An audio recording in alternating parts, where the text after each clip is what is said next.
Good evening all and welcome. Tonight we're going to be heading to haunted houses for our collection of stories, so get comfortable and let the darkness take control. When I was young, under 5, my parents were still together, and my younger brother and I spent a lot of time together at our dad's brother's and father's house.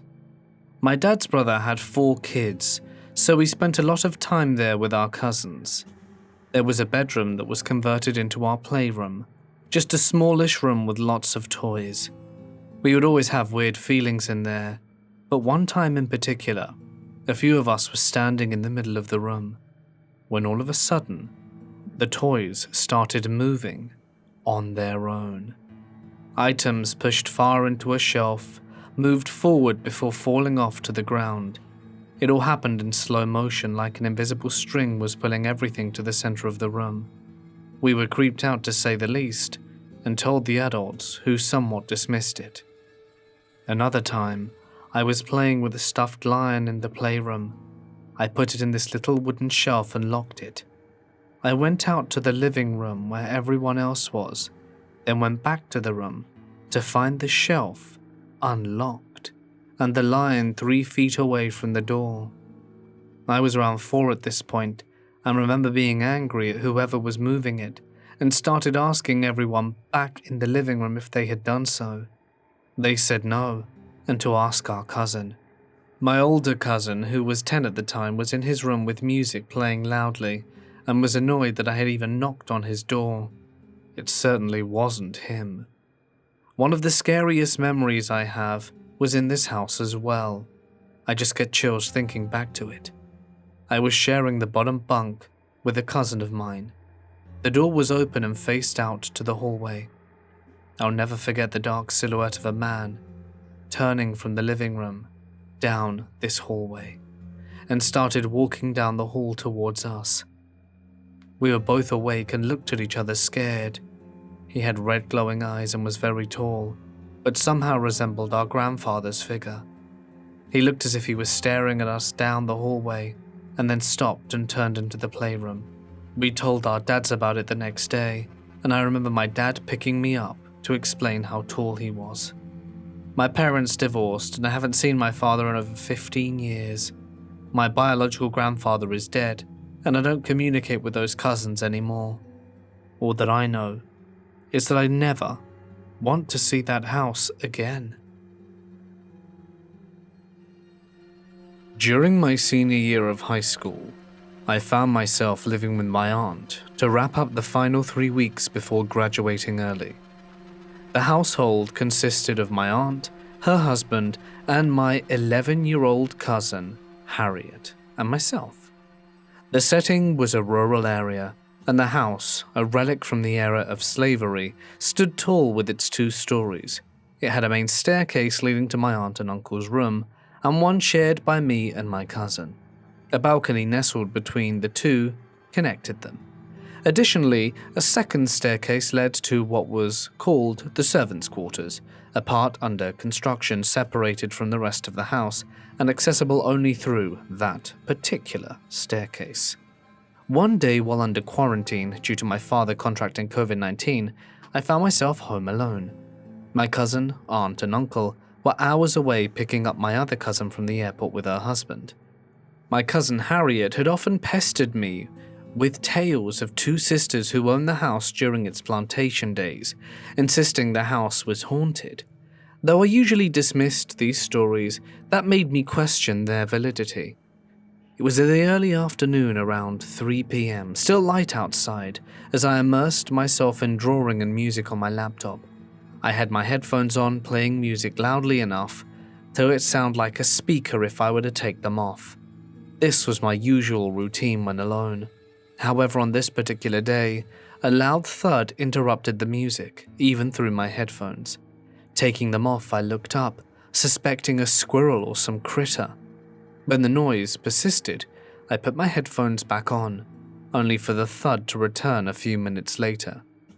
Growing annoyed, I decided to investigate. The thud seemed to have come from outside the room, as if on the balcony. Yet I knew the entrance to the balcony was sealed, and had been unused for years. Leaving the room, I checked the balcony through the window on the door but found nothing. Frustrated, I returned to the bedroom, determined to finish my work. Yet as soon as I sat down, the thud echoed from the other side of my cousin's closet, where the sealed servants' quarters were.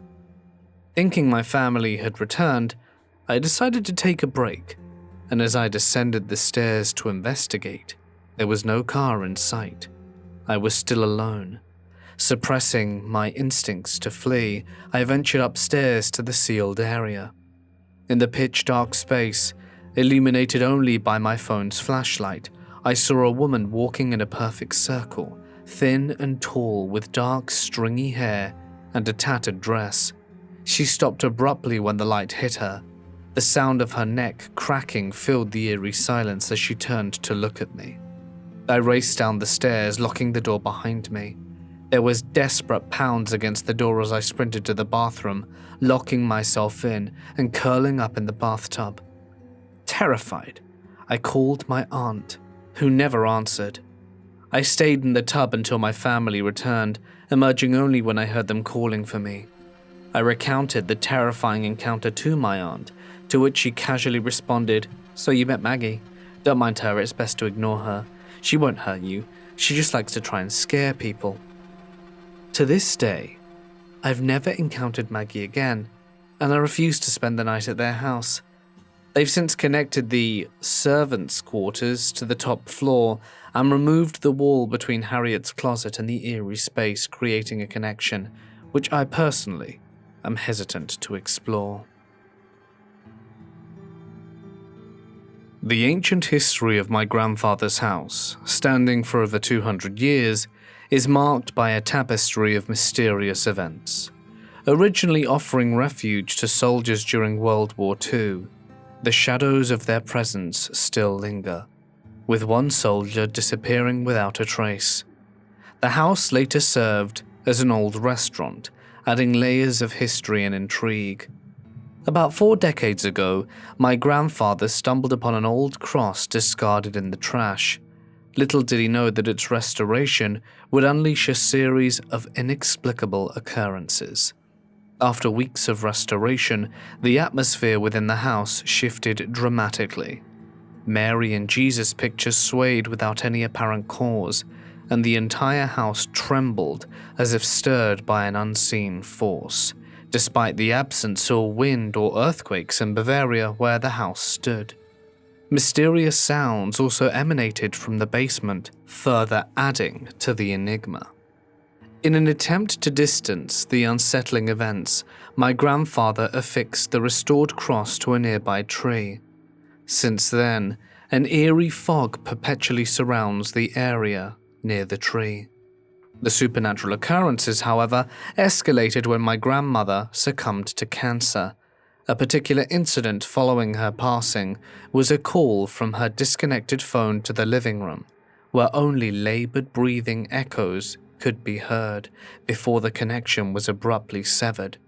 The contract for the phone was inexplicably terminated. December 2015 marked the passing of my grandfather, leaving the house with its unsettling history. Fast forward to 2023, and I find myself entangled in a series of paranormal encounters, adding new chapters to the story. One night, a friend and I ventured to the house at 11 p.m. As we entered the kitchen, a series of unexplainable events unfolded. A knock on the door, a loud bang, and phantom footsteps that we heard upstairs left us in a state of panic. Despite investigating, we found no trace of the mysterious occurrences, prompting us to leave as quickly as possible. There's a second story, where a colleague and I gathered in the living room, when all of a sudden, loud bangs and footsteps echoed from above. While my friend waited anxiously outside, I ventured upstairs alone, petrified, but found no source for the unsettling sounds. My third story. Curiosity led a friend and me to set up cameras in the hallway, capturing the strange happenings. We used 2 phones recording simultaneously from different perspectives, and somehow they mysteriously fell to the floor, pointing towards the ceiling, both at the same time and cutting off the video feed at the same time as it happened. The next story was during a nocturnal visit. A friend and I explored the 2nd floor. Reviewing the footage later revealed a hand and face in an open door, though our subsequent search of the rooms yielded no presence, and the recordings have since vanished. Childhood memories resurfaced when my cousin and I stayed overnight. That's when we heard loud scratching on the front door. What initially seemed like a prank intensified when the scratching persisted during our conversation. My mother's 2-month stay in the house after her separation was marred by discomfort, unwelcome feelings, and unnerving experiences. Sleep paralysis, footsteps, and unexplained noises prompted her swift departure. The spectral activities persist, manifesting in lights flickering, doors opening anonymously, and objects shifting, and unsettling feelings to anyone who dares brave its depths. Each visit unveils a new mystery, prompting me to document it all with my camera, seeking answers. But I'm curious to ask if anyone has experienced anything remotely similar to me. My partner and I moved into a rental property in Yokine, Western Australia, about 30 years ago. We were in our mid-20s and rented directly from the landlord, who was a cop. Upon entering the house, to the left were 2 bedrooms and the front of the house, and, at the end of the hallway, a long, rumpus room with its own bathroom and toilet. The kitchen and lounge room were to the right of the front door, and behind the kitchen and dining room was an enclosed patio with a bar. The landlord had left part of his uniform in the hallway cupboard, which we thought were odd: a formal jacket, his cap, and some other police things I can't remember. We decided to take the rumpus room and make it our bedroom, as it was spacious and had an ensuite. There were framed football memorabilia stuck directly to the walls. We levered off the plaques, plastered the damage, and repainted the walls. I used one of the front rooms as my wardrobe. The other front room was never used, not even for storage. It was an uncomfortable room that we never entered and always kept the door closed, that just had a bad feeling. When I was cooking, I would turn away from the stove, only to return to find the gas turned up.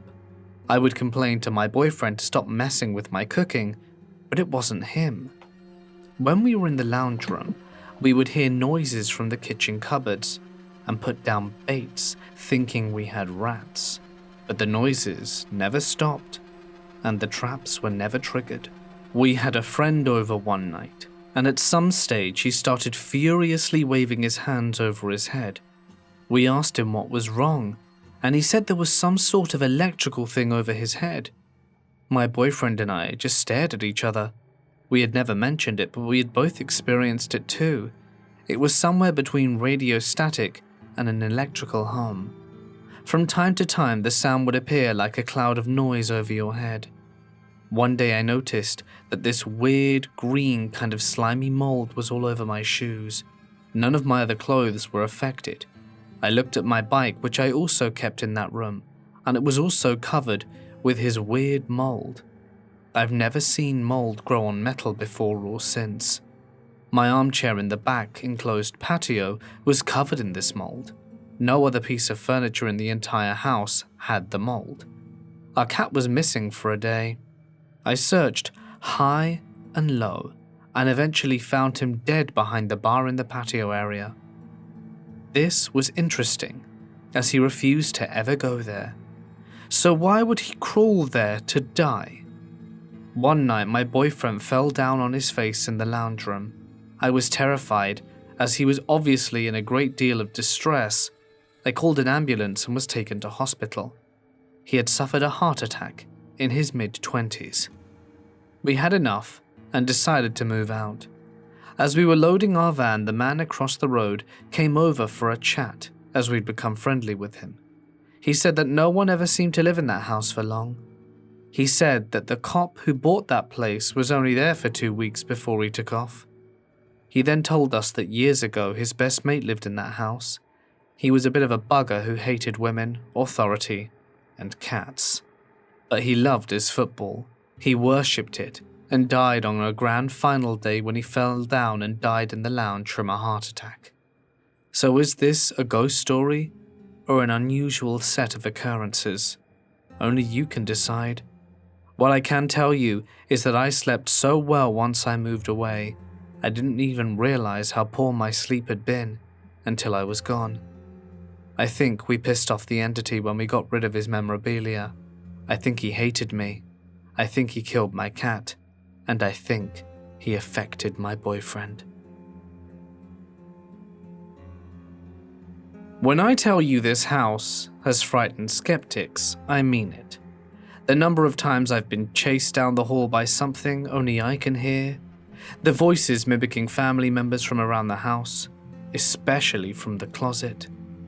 Seeing family members walk around the house when you know you're home alone. People staying over, just to end up leaving in the middle of the night because there's a man at the foot of their bed that won't go away. Doors slamming shut, doorknobs shaking. I could go on for hours. We were throwing a Halloween party one year, and we all watched a woman in a nightgown walk through the backyard and vanish into the cypress tree. One night, I was boiling an egg and accidentally burnt myself with the water.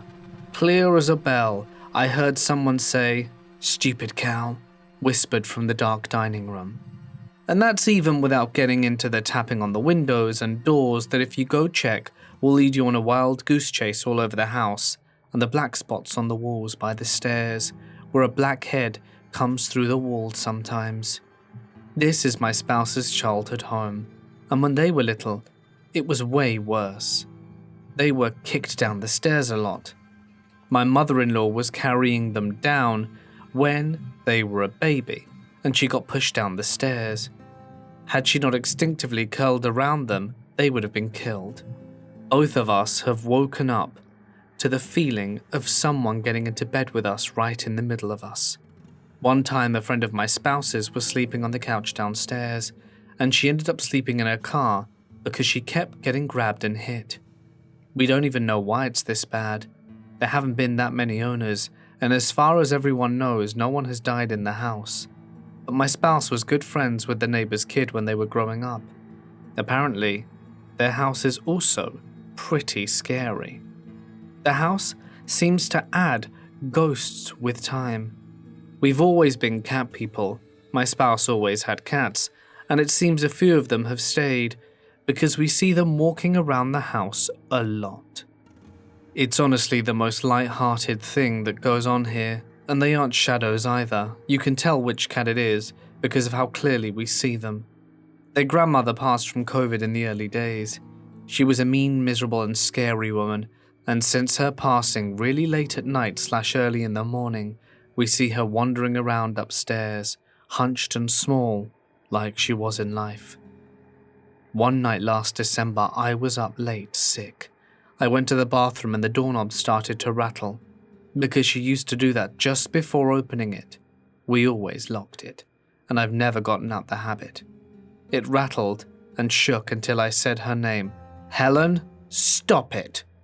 Then I opened the door to go back to bed, and she was standing at the end of the hall, staring at me with a mean look, like she used to give me before she'd lash out. I pressed my back into the wall and walked the whole way back to our bedroom, never breaking eye contact. That night, we just know not to go into the backyard at this point. The lights never work, no matter how many times we replace them or rewire them. So it's pitch black out there most nights, but sometimes when you look through the kitchen window or the sliding glass doors, you'll see a big shadow person, darker than the darkness around them. The other night my spouse saw one that was around 7 feet tall, solid darkness, and then they just darted away. A few weeks ago, I was downstairs making a late night snack, and it was a beautiful full moon night. The backyard was lit up in that silvery blue way that only the moon can do. and in the pool was a hooded dark figure standing there watching me. I didn't even finish making my food. I just shut the stove off, turned out the lights and went upstairs. We're hoping to move at some point soon. From the ages of 13 to 16, my life was marked by inexplicable and unsettling experiences in the eerie grey one-story house I called home.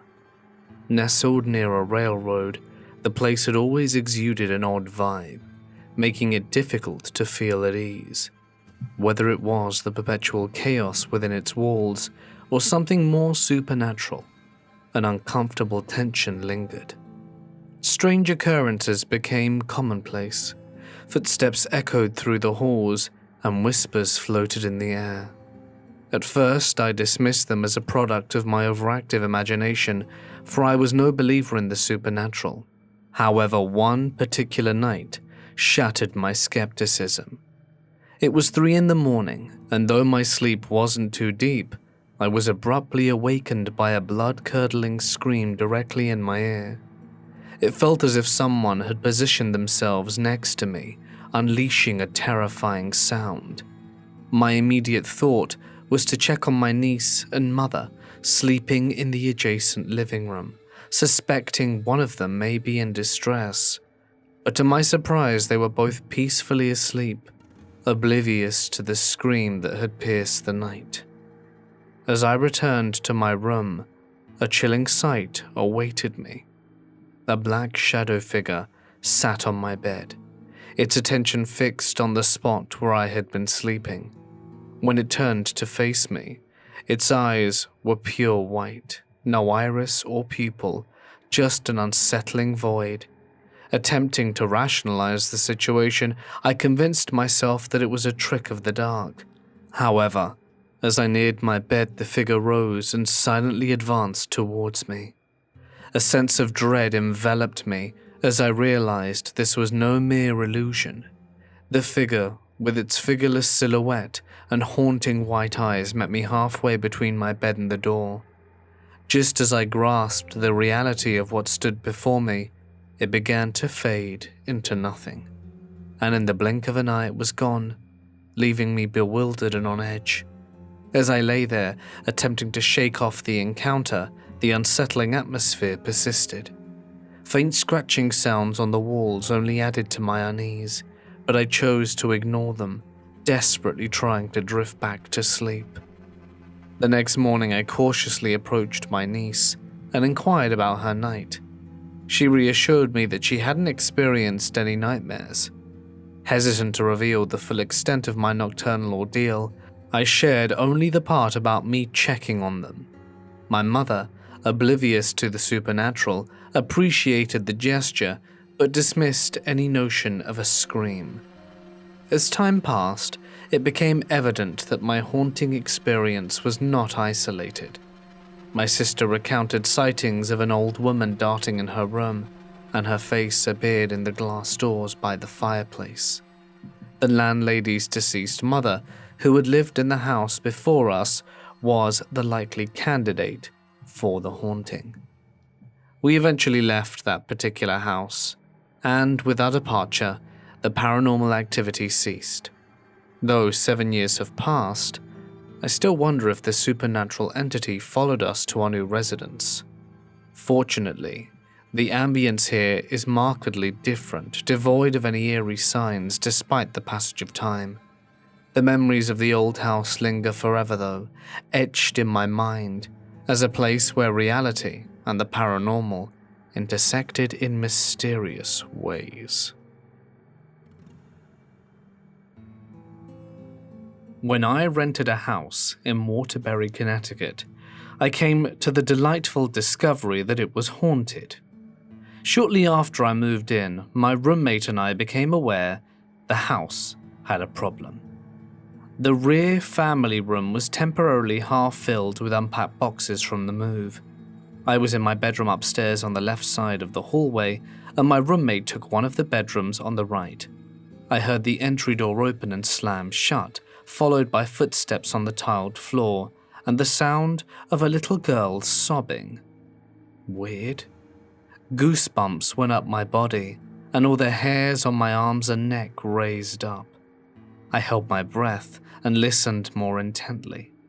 The crying seemed to fade away, and then I was startled by my roommate walking into the hallway out of his bedroom. I asked him, "Did you hear that?" And he looked at me confused. "What?" I told him what I heard, and he said he hadn't. Great, maybe I'm just crazy or tired from the move. I get up from my chair and walk to the hallway and look downstairs and see all the lights are off. My roommate tells me this is his doing because we were upstairs. Why would we have the lights on downstairs? I tell him I'm going to go investigate the sounds and creep down the steps and run my hands on the wall looking for the light switch. First night in the new house. I find the light switch and end up flicking everything on. It's by the front door, so the porch light went on too. I look around and see another light switch down the hall next to the closet and the dark dining room. I flick on the light switch and walk in there. The room was freezing cold, and I see the back door. I click the switch by the back door, and the outside light goes on. I look into the family room, where I heard the sound coming from, and an eerie feeling washes over me, but I can't see anything. I then go to the living room and kitchen, click every damn switch I find. I can now see every room has light, but I find nothing. My roommate calls over to me from the second room, sarcasm in his voice. "Any ghosts or intruders?" I scan the house one more time, whatever's in my line of vision, and reply, "No." Close all the lights and head back upstairs, severely creeped out. Another occasion, my roommate was talking to his brother on the phone, and he was going to visit the next morning and check out the new place. Nothing happened that night, but in the morning, I woke up from the front door opening and slamming shut. I sat up in my bed as I heard heavy footsteps coming up the stairs, my bedroom door wide open. The top of the stairs is where my bedroom door is. No one can get by without me seeing them. The loud steps getting closer, I wait and remember my roommate's brother is supposed to visit. As the footsteps are now at the top of the stairs, I hear my roommate call out his brother's name. Dead silence. I call out his brother name too. Nothing. No response whatsoever, nor footsteps. I get out of bed and walk to the doorway. I see my roommate across the hall, just reach his doorway. No one is on the stairs. No one else is in the house. Just me and my roommate looking at each other in an empty staircase. We make eye contact and he says, "You heard that, right? The door, the footsteps. What the hell? Let me just check the house." So I run down the front door and see it's still locked. I call out, "Your brother doesn't even have a key. How could he get inside?" I can see the closet door from where I'm standing, and it's slowly opening like an inch or two. I gasp, frozen. Fight or flight kicks in, so I run into the closet violently and open the door to see nothing inside. I slam it shut, searched the house and found nothing. His brother did end up coming over, but much later, afternoon. We told him, and he said he didn't want to stay and got a bit scared. He said we needed to bless the house. I lived there for a little over a year and always heard doors, assuming it was my roommate. Oftentimes, I'd hear footsteps too. One night I was laying in bed and felt something enter my room, walk up to bed, crawl in bed with me and put an arm around my waist. Cuddle ghost? 'Cause no one was there when I turned to see who the hell was cuddling me. This is my first time sharing this, and I hope some of you will believe me. My dad bought the neighbor's house when I was around 12. The neighbors built it in the 70s, so we knew no one had passed away in there or anything, but we have no idea what may have happened to the land before that. Before we even moved in, the neighbor's son woke up in the middle of the night, all blades flying off his ceiling fan. Multiple blades got stuck in the wall and one in the closet door. He ran to the closet and screamed until his parents came. There were still marks when they filled the holes in and we moved in. That room became my baby brother's nursery, and one day my stepmom needed to change him, but she didn't want to go all the way to the bedroom, so she asked for me to grab the diapers and wipes. When I walked into the room, a book flew off a stack of boxes that we hadn't unpacked and landed right in front of me directly under the fan. I stepped over it, grabbed what I needed, and ran out of that room. Multiple people in my family saw a shadow of a man in the hallway.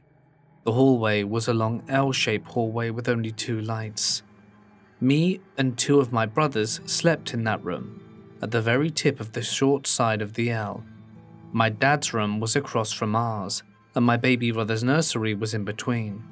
We would see the man at the end of the hallway. We could never reproduce the shadow. It wasn't always there, and we had a tapestry on the wall right where he stood, and the shadow would be on top of the tapestry. One night when I was watching a movie and my 2 brothers were asleep, I saw the shadow of a man crawling into the room in the darkness. I thought it was my dad trying to scare us, which he often did, but he then opened the door to his room, and there was nothing there. Scared the absolute crap out of me, that did. There was also a woman that my dad and stepmom saw in the house, but I never saw her. She would peek around corners, and you could see her long hair swish. It scared my stepmom so bad one time, she fell while getting into the shower and broke a rib. Many of us also saw a little boy who would run through the dining room. I would catch glimpses of him out of the corner of my eyes, but my stepmom woke up one night to him standing over her before running off down the hallway. She said she would have written off as one of my brothers, but the hallway had wood floors and there were no footsteps as he ran off. Eventually, my older brother moved into my dad's office. I got the nursery as my bedroom, and my 2 younger brothers started sharing the room with the bunk beds. One night, I was reading when my closet door randomly began opening and closing on its own. I said out loud, "Can you please not do this in my room?" It stopped, and miraculously, I never had any issues in my room again after that. My youngest brother, however, was about 2 or 3 now and began acting weird. He would walk out his bedroom and sit in the living room, and when asked why he wasn't in his room, he would say, "The man was in there." My dad obviously ran into the room, worried about an intruder, but there was no one there. This happened a few more times until one day my little brother walked straight into the closet by the front door, where his little baseball bat was, and when he was asked what he was doing, he said he was going to get the man out of his room. My dad just let him be, and he never talked about the man after that. I have so many more stories about that house. Weirdly enough, one of my brothers never saw anything, and my older brother only experienced a few things moving without explanation. When my dad moved, I was around 17. It all stopped. I didn't experience anything for a few years until I moved into a house in college with my boyfriend and another friend, but it was totally different. Doppelgangers, a helpful entity, and weird sightings of shadow people. My cousin also built a house on a piece of land they later found out was an abandoned graveyard that the developers reworked. I only visited once, but I saw a few things. They moved out pretty quickly. According to my grandmother, who had lots of issues and was an addict, so take it all with a grain of salt, the women in our family are sensitive to spirits, but it skips a generation. She claimed she was sensitive, her grandmother was, and when I told her about my dad's house, she said it was likely I was too. Our family is from New Orleans, so people really believe in that stuff here, and after years and years and hundreds of experiences, I can't deny that she may have been onto something.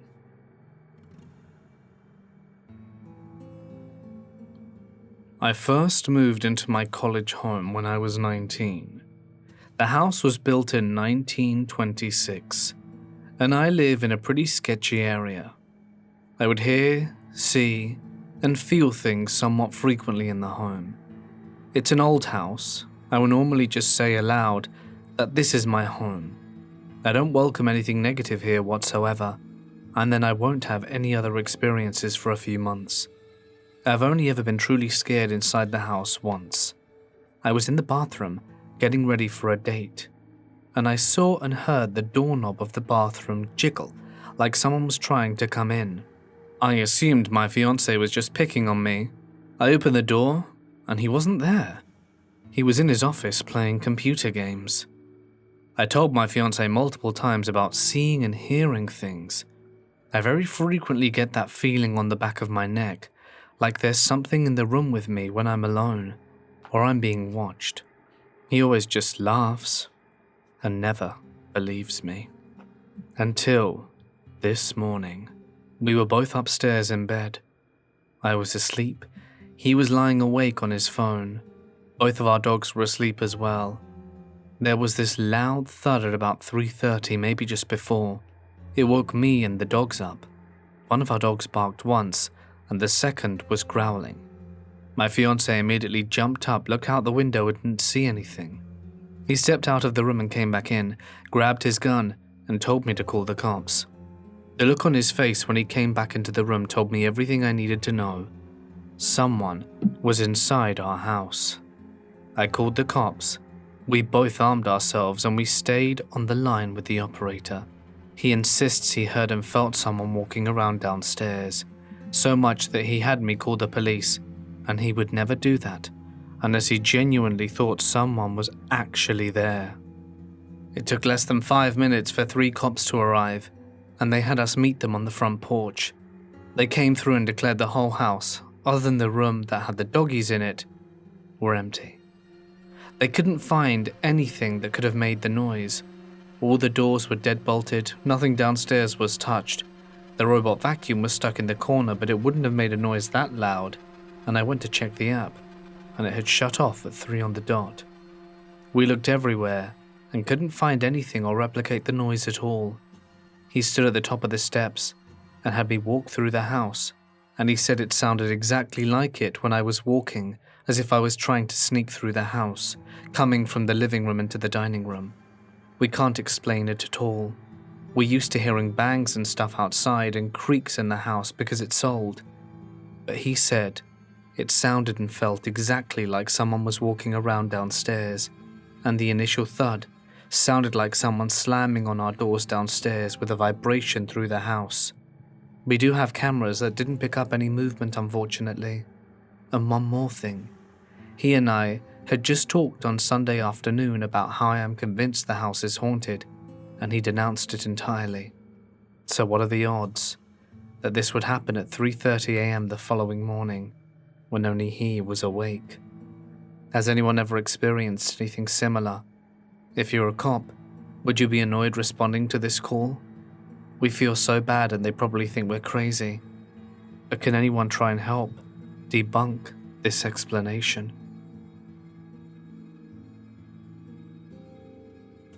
This particular tale unfolds within the walls of my family home, a structure rooted in the late 60s.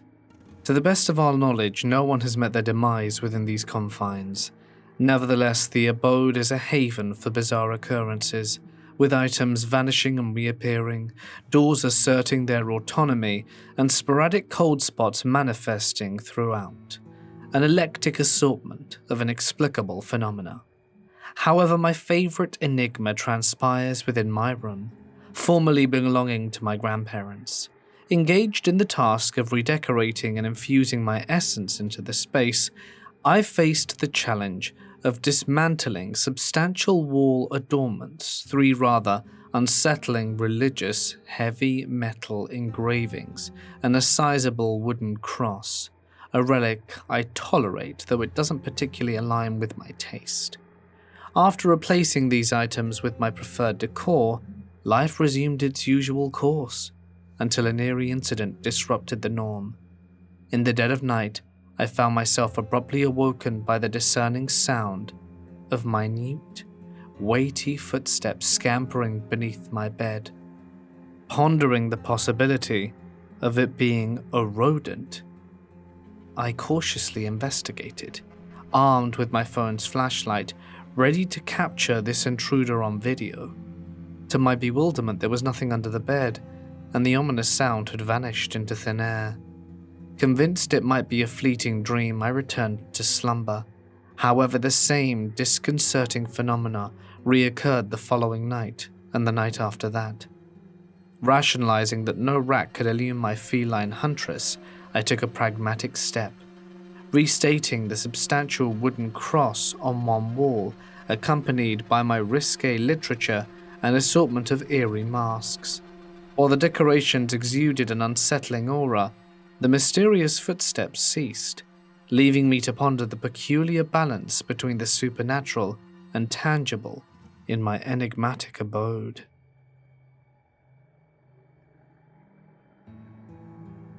I grew up in a house built in the 1860s in upstate New York with zero problems. We bought this fixer-upper house here in Virginia built in the 80s, right before COVID. And let me tell you, I love scary stories, but have never encountered so many creepy things as I have in this house. First of all, 2 years ago, I was nursing my son at around 2 a.m. in our bed. My boyfriend always seemed to wake up with me and the baby during his infant days, and would just keep us company on his phone while our son ate. We were both very awake that night, chatting a little, and the dogs were sleeping in the living room. Suddenly, we hear the dog's feet on the wooden floor and excitedly panting. Mind you, these are dogs who usually bark if someone enters the house who doesn't live there. Then we both hear a man's voice mumbling in our kitchen as if he's greeting our dogs. My boyfriend looks at me shocked and then springs up to check, as I'm petrified. He sees nothing in the entire house. The next occurrence happens just a few months later. I'm alone in our large bedroom, just putting things away and tidying things up before getting into bed. As I turn off the light switch, my boyfriend walks into the room, so he passed right by me. I didn't look straight at him but greeted him while turning down the covers. No answer. Still sidetracked with plugging in my phone and such, I ask him if he's coming to bed, as he was over on his side of the bed standing. He doesn't answer. I still wasn't looking at him. He likes to joke around with me, so I straight up ask, "Are you mad or messing with me right now?" As I finally look up, he ducks down by his side of the bed, and seriously, I just thought of picking up something our son had thrown down there and chucking it at him. I asked the same question again, and it was at that moment my actual boyfriend walks into the room and goes, "Who are you talking to?" At that moment, I had chills over every inch of my body, and he just shook his head like, "You're nuts, girl." Since then, there have been a few smaller things that happened. My son's toy went off in the living room once with no one around it. And one morning, my boyfriend came home from night shift and our laundry basket was in the middle of the kitchen. He thought I'd moved it there before bed, but I assured him I had no reason to. The reason I'm sharing this now is that I was just cooking in the kitchen and heard whistling behind me, and earlier today, I heard a human adult cough upstairs. Safe to say, I am freaked out. My neighbor is friends with the previous owner's first wife, and she used to live in our home. While she was visiting, I asked if she'd ever experienced anything in the home. She laughed and said, "Oh yeah, that's just Jimmy's brother." Jimmy being her ex-husband. I finally feel validated.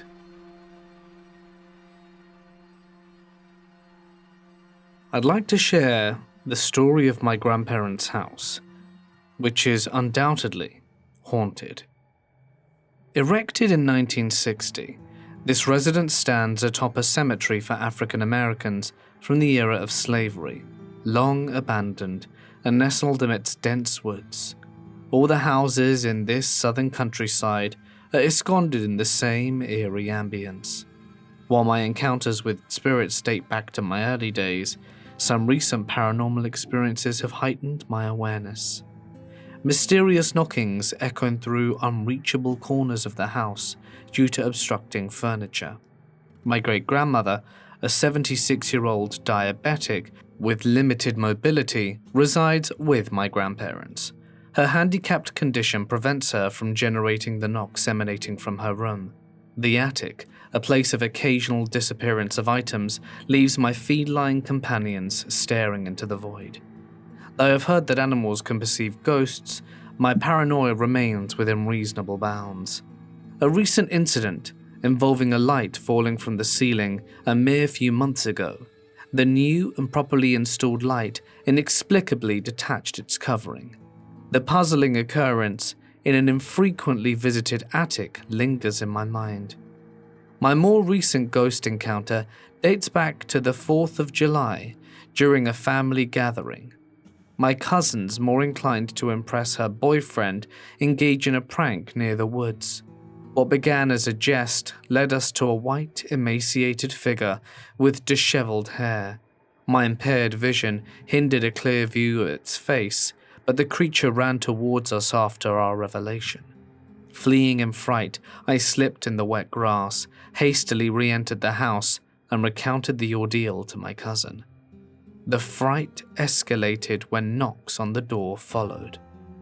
An update, nearly a year later, reflects sporadic scares. With a different cousin sleeping over the kitchen, it became the epicenter of strange occurrences. The kitchen light turned on repeatedly despite assurances from my cousin. A subsequent unsettling incident involved the back entrance slightly opening and the light mysteriously turning on. Paranoia set in, but my mother and I have since moved into a new house. Despite being mostly alone due to their work commitments, nighttime continually invokes fear and unease. The specters of my past experiences cast long shadows over my present solitude. I was in my early 30s, a father of 3 small children. My wife, now ex, and I have a 5-year-old daughter, 3-year-old son, and 10-month-year-old son. My father's mother passed away, but due to her lengthy illness was in a care home for 3 to 4 years before this story took place. A few weeks after she passed, I had been working as a bartender, often arriving home at 2 to 3 a.m. One such early morning I laid awake in bed, but to be honest I was likely in and out of sleep mode. I looked out my bedroom door and saw my grandmother smiling at me. She was somewhat radiant but also not fully clear to me. Not sure of the word, maybe translucent. She was not walking but flowing effortlessly. It was like I was paralyzed. I couldn't speak. I couldn't wake up my wife beside me. After looking at me for what seemed like much longer than it was, the bedroom across from ours had 2 older kids in the bunk. She visited each kid, seemingly touching them and kissing their foreheads. She turned to leave that room, facing me once again, and I felt an overwhelming peace. It was as if she had conveyed to me that she was happy with me, and she continued on to leave my sight. She turned to enter my youngest child's room. We had a child or baby monitor in this room, and he woke up and was making baby noises. This woke up my wife. She asked what was going on, and I was sitting up, and I guessed from the look on her face it quickly helped her accept what I began to tell her. A few weeks later, my daughter began telling us about her dreams at breakfast or lunch. She would speak of Grandma and how she would visit us. My 4-year-old daughter gave me some more mature details of family struggles that my mother never knew about, and that my father had all but forgotten, as it's from his youth. So do I believe? I'm not sure what's out there, but something definitely happened, and it wasn't just in my head. This all started a number of years ago. I want to say around 2019, when my son was born. We'd just moved to this new apartment in the city that we live in. I don't want to disclose where. Strange stuff would always happen, but we'd assume it was just our forgetfulness, or try and play it off, like losing our keys, and then somehow finding them in the middle of the floor. One particular occurrence was when my husband lost his wallet. He was just about to leave for work and had sworn he'd left it in his pocket of his suit. But when he went to check his suit, it was no longer there. He spent about an hour and blamed pretty much everyone in the house that they had taken or moved it to try and be funny. But after the search continued, and everyone had checked everywhere, including his suit, we found it in his suit pocket, where he claimed it hadn't been. Everyone, and I mean everyone in the house, had looked inside it, so none of us could ascertain exactly how it made it back, as the suit was constantly within vigil distance from everybody. That still stumps us. But the answer might lie before us. You see, after my youngest son was born, I got into the nasty habit of getting addicted to video games. One game in particular that took a great toll on my time was The Legend of Zelda: Breath of the Wild. It's a fantastic game, by the way, but I digress. My son would wake up at all hours of the night, and my husband, having a demanding job in the city, would need me to be here with him to put him back to sleep. It would be my nightly routine that every time he woke up, I'd put him in the baby carrier, grab my Switch controllers, and gently rock him back to sleep. This could take anywhere between half an hour to an hour after a feed, and I was fine to be stimulated enough by playing a game to not fall asleep while trying to put him to sleep. It was around one of these times, in the pitch darkness of the living room, that I heard a noise coming from down the hall. To give you an explanation, our living room was at the end of the apartment, and the bedrooms were towards the door. There was only one corridor that led between every room and the living room at the end. I was in the living room playing the Switch, sound muted, and the silent sound of our apartment with the distant noises of the city underneath were everything I could hear. But this creak of the floorboard was extremely tangible. I could hear the movement. Creak, creak, creak. It sounded like my husband was coming to say something, which was unusual as he really liked his sleep, especially as he was very tired because he had a lot of work. I waited, assuming he was going to come, as I was in a particularly riveting part of my game. I casually glanced over to the open doorway, and he wasn't there, so I just carried on playing. A few minutes went by, and I wondered why he hadn't come yet. So, at an appropriate time, I switched off the Switch and went over to the bedroom, placed my son into his crib, and looked over to my husband that was fast asleep. I asked myself why he had walked this way and not come over. Maybe he peeked his head in when I wasn't paying attention and left it at that. When he came back from work later that evening, and we were having a nice long conversation about his day and my day, I casually slipped in that I hadn't seen him in the night. He asked me what I meant, and I said, well, I heard you walk this way, but when I looked over, you weren't there. Did you try and scare me and then gave up or something? He looked at me perplexed, claiming he had never done such a thing, and he wouldn't be wasting his time trying to scare me when he was absolutely exhausted from work. Unsure if he was just playing with me or not, I let it slip. A few days later, though, the same thing happened. I was playing Switch, quite groggy this time, sleepier than the time before to say the least, and I would hear footsteps, this time slightly faster. But instead of ending near the door, they actually came into the room.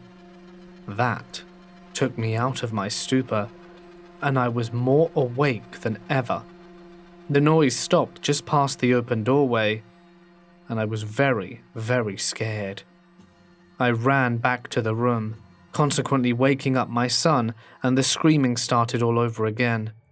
But I chose not to play any games, and rocked him back to sleep standing in the corridor, waiting for him to fall asleep so that I could get back to bed and cuddle my husband terrified.